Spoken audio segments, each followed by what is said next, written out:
네, 갓솔저 말씀 충만 시간입니다. 오늘 그 사도행전 1장, 사도행전 1장의 어떤 두 번째 시간입니다. 지난번에 1장 사도행전에 대한 어떤 개괄적인 이야기를 했고, 오늘은 그 사도행전 1장 두 번째 시간, 입니다.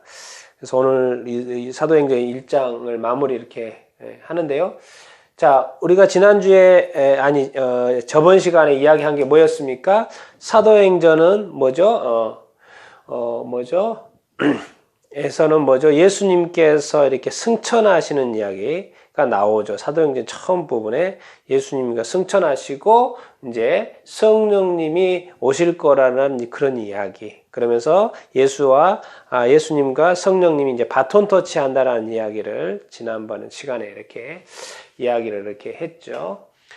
자, 이제 성령님이 이제 강림을 이렇게 하시잖아요. 거기 전에 이제 2장에 강림을 하시는데 1장에는 그런 어떤 준비를 하는 거죠. 성령님이 강림하시기 이전에 어떤 준비가 필요한가, 어떤 준비가 되어져 있는 것인가가 이제 사도행전 1장에 나와 있는 것이죠. 자, 우리가 이제 결국 제자들의 관심, 말씀 6절에 보면 제자들의 관심은 뭡니까? 이제 예수님이 이제 떠나시는 입장에서의 어떤 남아있는 제자들의 관심은 여전히 뭡니까? 이스라엘 이 나라의 어떤 회복입니다. 이스라엘 이 나라의 회복. 그렇지 않습니까? 이 하나님의 관심, 예수님의 관심사가 있고, 우리 제자들의 어떤 관심이 이렇게 다른 것을 이렇게 볼 수 있어요. 예수님은 끊임없이 하나님의 나라가 이 땅에 임하기를 원하시는데, 제자들은 이 이스라엘 이 나라가 빨리 회복됐으면 좋겠거든요. 그 당시도 우리 로마의 어떤 식민지 시대 이렇게 아니었습니까? 이 나라가 좀 이렇게 회복됐으면 좋겠다라는 것이죠. 그래서 그때가 언제라는 거죠? 그때가. 그래서 물어보는 거예요, 예수님한테. 예수님, 이스라엘 나라 회복하심이 언제입니까? 이때입니까? 지금 이때? 그러니까 이제 예수님이 약간 동문서답을 하시는 것처럼 대답을 이렇게 하시죠. 때와 시기는 하나님 아버지의 어떤 권한에 있다. 이 회복, 언제에 대해서 이스라엘 나라는 회복할 텐데, 그것은 하나님의 때에 하실 것이다. 그리고 그것을 너희가 알 바가 아니다. 그러면서 예수님이 하시는 말씀이요. 너희가 성령의 권능을 이렇게 받게 될 것이다. 성령이 너희에게 임하시면, 너희가 권능을 받을 것이다. 그리고, 예루살렘, 고뉴대, 사마리아 땅끝까지 이르러 내 증인이 되리라. 이렇게 말씀을 사도행전 1장 8절에 이야기를 이렇게 하죠. 지금 이스라엘 나라가 지금 회복됐으면 좋겠는데, 예수님은 하나님의 나라의 어떤 회복과 확장을 지금 이야기를 하고 있습니다. 그러면서 성령의 이야기를 이렇게 합니다. 성령님이 강림하시면 너희가 권능을 받을 것이다. 뭡니까? 예수님처럼 살려면은 어떻게 살 수 있을까요? 우리의 꿈이 바로 우리 크리스찬들, 예수님을 믿는 사람들의 어떤 꿈이 이렇게 뭡니까? 바로 예수님처럼 사는 거 아니겠습니까? 예수님처럼 어떤 생각하고, 예수님이 하신 일들을 하고 싶고, 예수님처럼 이 하나님의 나라의 회복을 위해서 살기를 이렇게 원하죠. 그런 마음과 소원은 아주 간절합니다. 근데 그게 이렇게 마음대로 됩니까? 안 되죠. 뭔가 필요합니다. 우리에게 뭔가 더 추가적인 게 뭔가 필요해요. 우리 힘만으로는 그게 안 됩니다. 그러려면 우리가 마음 자체가 하나님의 나라에 대한 어떤 마음 자체가 부족하지 않습니까? 사실 그런 어떤 시각과 생각과 마인드와 어떤 스피릿 이런 것이 부족하다고요. 근데 이 부분을 꽉 채워줄 수 있는 분이 누구겠습니까? 바로 성령님이신 거죠. 그래서 예수님도 공생애를 시작을 할 때 성령의 충만함을 먼저 받으신 거예요.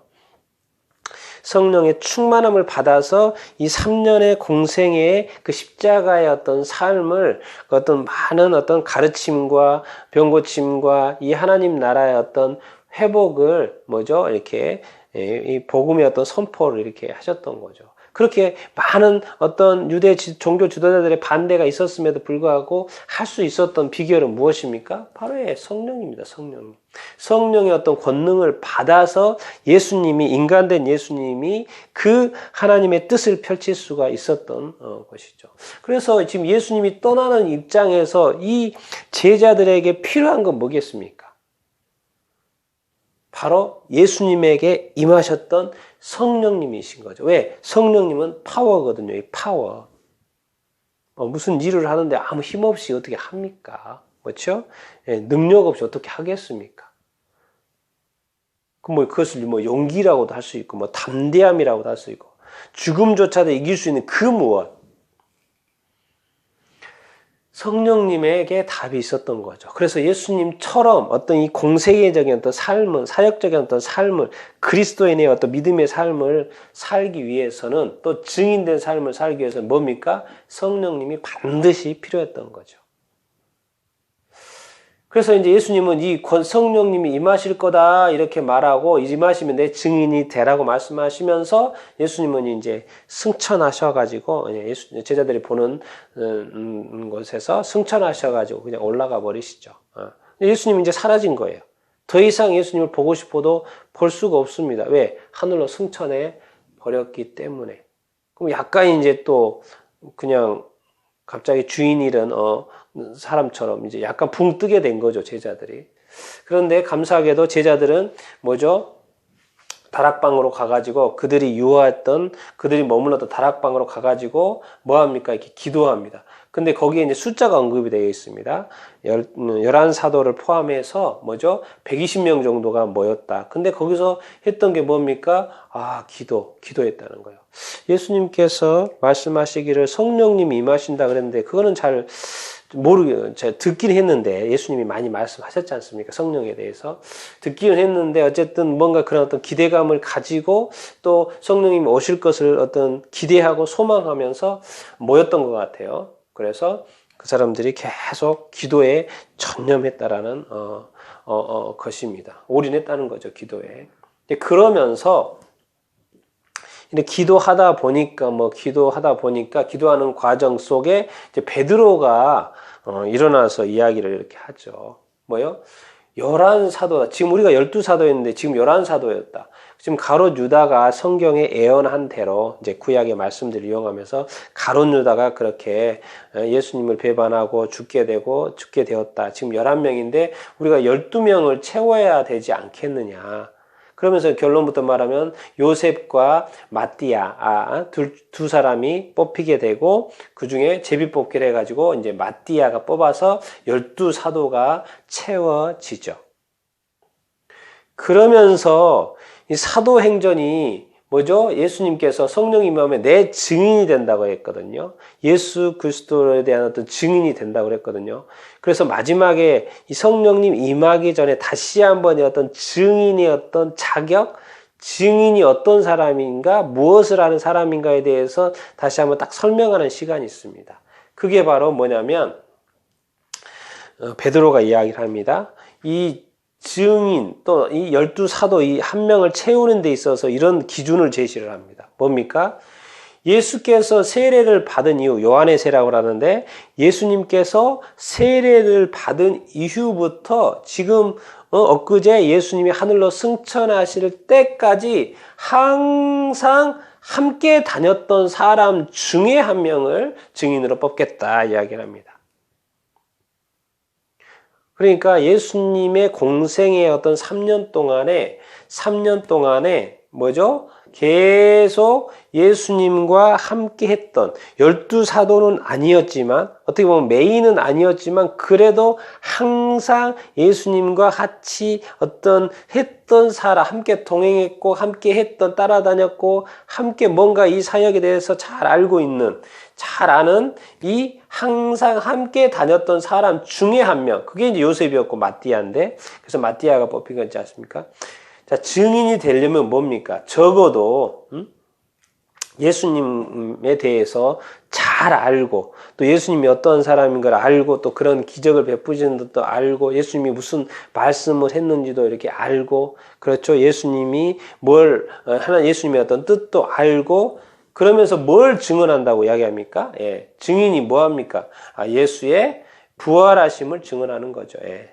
십자가뿐만 아니라 예수님이 부활하셨다.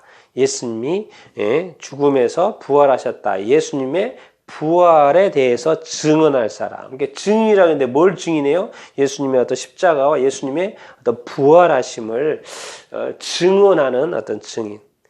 근데 이게 이제 뭐 마음대로 이렇게 됩니까? 그렇기 때문에 이런 증인이 되기 위해서는 우리가 복음 전도를 할 때도 그냥 됩니까? 누구와 만나서 이야기를 해야 되고, 그건 누구에 대해서 이야기합니까? 예수님의 복음에 대해서 해야 하고, 그럼 예수님이 누구인가에 대해서 이야기를 해야 되지 않습니까? 예수님의 어떤 죽음과 또 부활에 대해서 증언하는 거죠. 그게 이제 약간 우리가 전도할 때 보면 두렵죠. 그래서 담대함이 필요하죠. 그러니까 뭔가 성령의 권능이 필요하죠. 특히나 이제 그 당시에는 이 권력자들이 반대하는 상황이기 때문에 이런 어떤 많은 권력자들 앞에서 담대하게 또 증언할 수 있기 위해서는 이 인간의 마음 가지고는 안 된다고요. 그렇기 때문에 하늘의 도움이 필요하다고요. 그 하늘의 도움이 바로 보혜사 성령님이라고 하신 거죠. 예수님이 성령의 충만함을 받아 예수님의 사역을 감당했던 것처럼 이 12 사도뿐만 아니라 이 많은 제자들이 이 예수의 어떤 증언하는 삶을 살기 위해서는 성령과 성령의 능력, 성령의 권능이 필요하다는 것이죠. 그래서 이제 12사도가 채워지고, 비었던 12사도가 채워지고, 그리고 또 그 안에 몇 명 있었습니까? 120명 있었죠. 거기에 12사도 10배나 되는 그 120명이라는 사람들이 있었습니다. 그래서 그 12사도의 그 120명에게 저희가 임하죠. 성령님이 이제 사도행전 2장에 임하게 됩니다. 그래서 결국 이제 사도행전 1장은 이런 어떤 예수님이 승천하시고 성령님 오실 거라는 거, 그리고 이 증언을 해야 되는데 이 증인의 어떤 자격에 대해서, 그리고 그 12명이 다시 채워지고 그것을 위해서 또 사람들이 기다림 가운데 열심히 기도하면서 사람들이 이렇게 모여 있는 것을 이렇게 보게 됩니다. 우리가 어떤 삶을 살기 위해서는 이렇게 준비가 필요하고 채워짐이 필요하고 또 하늘의 도움이 필요하고 또 이렇게 기도가 필요하고 또 이렇게 많은 어떤 동역자들이 또 필요한 것을 우리가 알 수 이렇게 있습니다. 결코 이렇게 혼자 교회라는 것도 혼자 되어지는 게 아니고 어떤 사역이라는 것도 혼자 하지 말고 어떤 팀 사역이면 팀 사역이고 함께 연합해서 함께 해야 됩니다. 그것은 또 우리끼리의 연합이지만 또 하늘의 어떤 도움이 반드시 필요합니다. 그게 바로 성령님인 거죠. 그래서 이 성령의 충만함을 이제 받아서 사역이 2장부터 본격적으로 시작이 이렇게 됩니다. 그래서 사도행전 1장의 어떤 하나님의 준비, 예수님의 어떤 준비, 이런 어떤 과정이 이렇게 입니다. 난 여러분도 이렇게 성령의 어떤 충만함을 받기 위하여서 준비하고 또 같이 어떤 동역하는 사람이 있으면 이렇게 있게 되기를 이렇게 바라고, 또 주님이 원하시는 그런 어떤 삶을, 증인된 삶을 살 수 있게 되기를 축원합니다.